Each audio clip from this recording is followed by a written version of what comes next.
We've always loved hiking and have explored various parks and forests across the country. But that afternoon, I decided to push beyond my usual limits.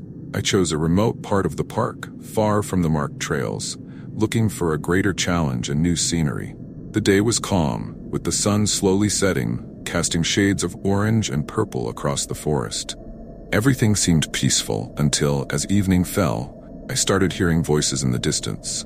At first, I thought it might be another group of hikers, but as I stopped to listen more closely, I realized it didn't sound like a normal conversation. There were sporadic laughs and voices that shifted between whispers and muffled shouts, creating an immediate sense of discomfort.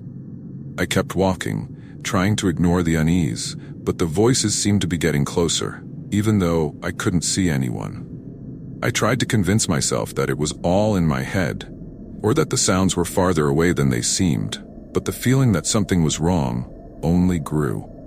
My mind began considering other possibilities. What if I had stumbled upon a group that didn't want to be found?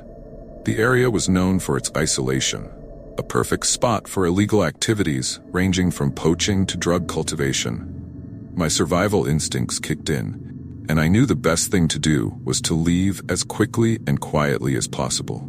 I began mentally tracing my way back, but it was getting darker, and the dense vegetation made it difficult to move without making noise. With each step, I tried to tread carefully, avoiding branches and dry leaves, but it was impossible not to make a sound here and there. And, as if things couldn't get worse, I noticed that the voices had suddenly stopped. The abrupt silence was more terrifying than the murmurs I'd heard before. It was as if they had sensed my presence and were now waiting. My heart was pounding, adrenaline coursing through my veins. I tried to rationalize it, telling myself it might just be a coincidence, but every instinct screamed at me to leave. I continued walking, feeling more vulnerable with each step, with a persistent sense that eyes were watching me from among the trees. I began tracing an alternate route, veering toward a less obvious path, hoping it would keep me out of danger. What had started as an adventure quickly turned into a silent race for my own safety, and each second felt like an eternity as I tried to escape unnoticed. As night fell, the forest turned into an even scarier labyrinth.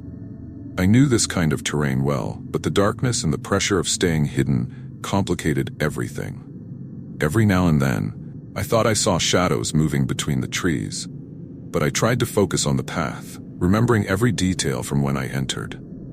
The air felt heavier, as if the silence carried a palpable tension. At one point, I heard a branch snap in the distance, and instinctively, I ducked behind a fallen log, holding my breath as I tried to pinpoint where the sound was coming from. The footsteps were slow, as if someone was surveying the area, only amplifying my dread. I stayed there, motionless, trying my hardest not to make a single sound.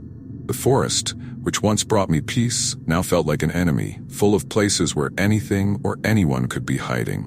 When the footsteps finally faded, I let out a long sigh, but knew I had to keep moving. I had no idea if whoever was out there had seen me or just sensed my presence.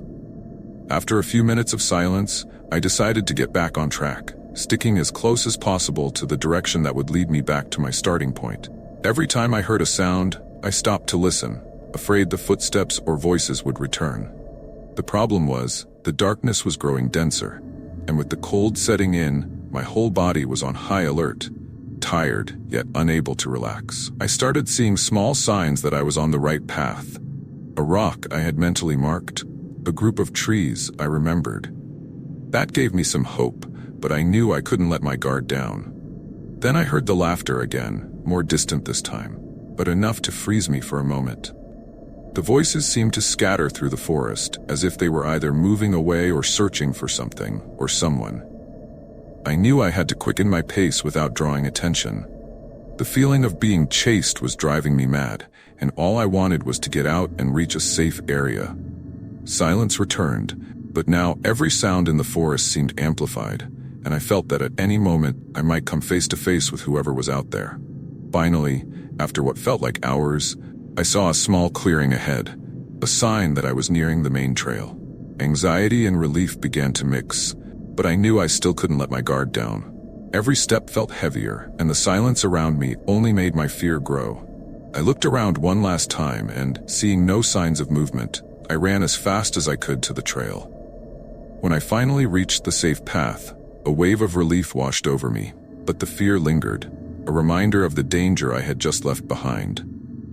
When I reached the camp, I briefly reported what had happened to the park rangers, not going into too many details, but enough to alert them to what I'd seen and heard. They promised to investigate the area and increase security, but I knew that night would be etched in my memory forever. Even now, whenever I go on a hike, I make sure to stick to well-known trails and avoid taking the risks that once seemed harmless. What was once a boundless passion is now wrapped in caution, as the memory of that night and the voices in the forest remind me that in nature, not everything we encounter is safe.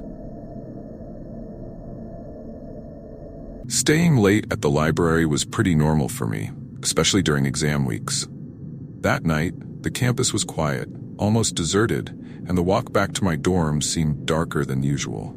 I started down the dimly lit path, hearing only the sound of my footsteps against the stone. But after a few steps, I noticed something strange. A shadow seemed to be following me from a distance. At first, I thought it was just my imagination, a result of exhaustion and long hours of studying. But with every step I took, the shadow seemed to match my pace, always slightly out of sync with the other shadows cast by the lights. A sense of unease started to build, and my breathing quickened. I decided to stop and look back, expecting to see someone or something, but the path was empty. The trees around me swayed slightly in the wind, but nothing seemed out of place. I took a deep breath, trying to convince myself it was just paranoia. But something inside me whispered that I wasn't alone. I kept walking, this time at a faster pace, yet the shadow seemed to remain in my peripheral vision, a presence I couldn't quite place. With each step, the feeling of being followed grew stronger. The campus's silence, which usually felt calming, now made me feel on edge. I tried to focus on the path ahead, but it was impossible to ignore the fear creeping up inside me. I decided to test things and stopped abruptly again, quickly turning around, hoping to catch whoever might be following me off guard. But once again, there was no one. Just the long row of trees and the empty path, with dim lights casting shadows that moved almost imperceptibly. I tried to laugh at myself, thinking it was all in my head, but the chill on the back of my neck wouldn't let me relax. I picked up my pace, my heart pounding faster, feeling an intense need to reach my dorm as quickly as possible. The shadow was still there, always visible out of the corner of my eye, but never fully revealing itself. It was as if it was playing a game with me, always out of reach, but close enough to make its presence known. At one point, I heard the faint sound of leaves crunching behind me. My whole body went on high alert, and that's when I realized just how vulnerable I was, alone on that dark path, with a terrible feeling that something, or someone, was watching me. Now my only goal was to get to the dorm as fast as I could. I started walking in a near trot, trying to ignore the fear crawling up my spine. Every few steps I glanced back discreetly, but the shadow was still there, always lingering in my peripheral vision like a persistent silhouette. The lights along the path seemed to flicker in spots, creating patches of darkness that made the surroundings even more unsettling. I knew that if I stopped to look again, I probably wouldn't see anything. But the feeling of being watched didn't lessen. The wind picked up, and I felt a chill that wasn't just from the cold. When I finally saw the dorm building up ahead, a wave of relief washed over me. I quickened my pace, nearly running, feeling like safety was just a few steps away. But as I reached the entrance, I glanced back one last time, and for a split second, I thought I saw a dark figure at the end of the path, standing still, as if watching me. I blinked, and the figure was gone, leaving only darkness and silence. I entered the dorm with my heart racing and hurried to my room, relieved to be in a safe place. I locked the door and leaned against it, taking deep breaths as I tried to make sense of what had just happened. I convinced myself it was just fatigue, and the darkness making me more paranoid than usual. But when I looked out the window at the path I had just walked, that chill returned. The path was empty, but the feeling of being watched had settled deep within me. That night, I had trouble sleeping. Every small sound made me open my eyes and look at the door, as if expecting something, or someone to appear. Even now, I avoid taking that path at night, and whenever I have to return late from the library, I choose a longer, well-lit route. I don't know what that shadow was, or if it was something supernatural, but the experience left a mark on me that I'll never forget.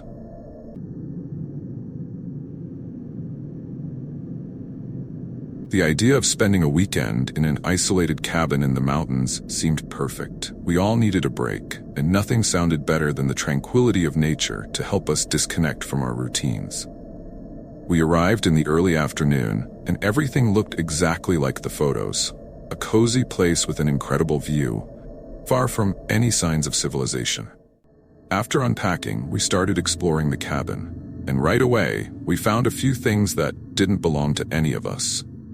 There was an old backpack left in a corner and a set of keys on the table. We figured they probably belonged to someone who stayed there before us and didn't think much of it. As night fell, the relaxed atmosphere began to feel strange. We were sitting in the living room, chatting, when we heard noises coming from outside. At first, we thought it might be an animal, but the sound started getting louder, as if someone was moving around the cabin. We tried to ignore it, but the discomfort was growing.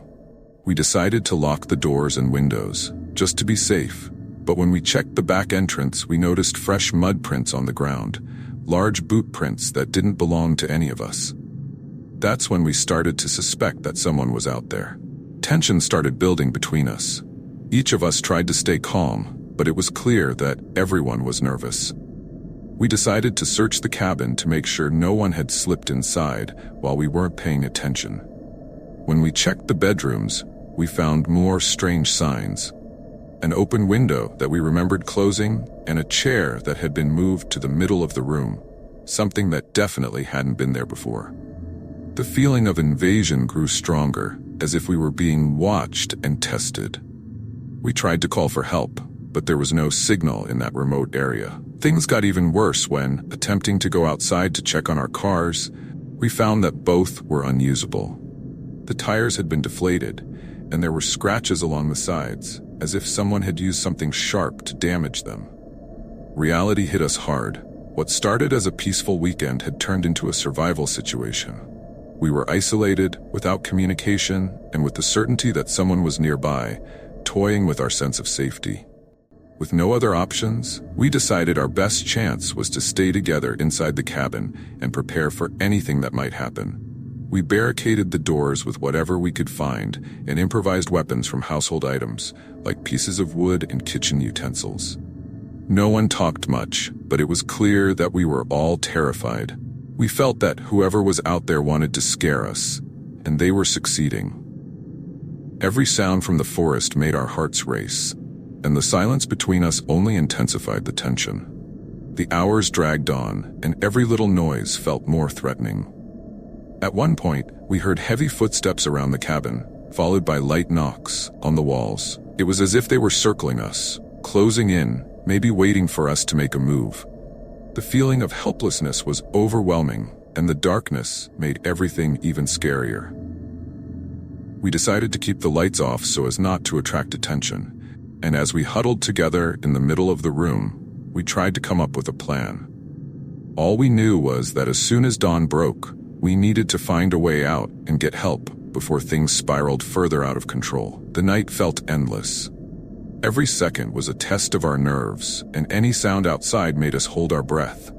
At one point, we heard something being dragged near the front door, as if someone was moving a heavy object. One of us suggested peeking out the window, but the fear of being seen kept us from making any sudden moves. We stayed silent, just trying to listen and understand what was happening outside. When the noises finally paused, we heard a muffled laugh, as if someone was enjoying our situation. That was enough to heighten our panic.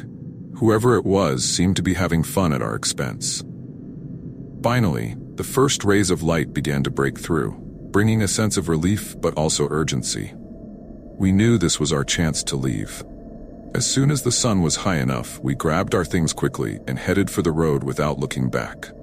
The walk to find help was tense, but we eventually managed to reach some locals and explain what had happened. We reported everything to the police, but we never got concrete answers about who had been lurking around us.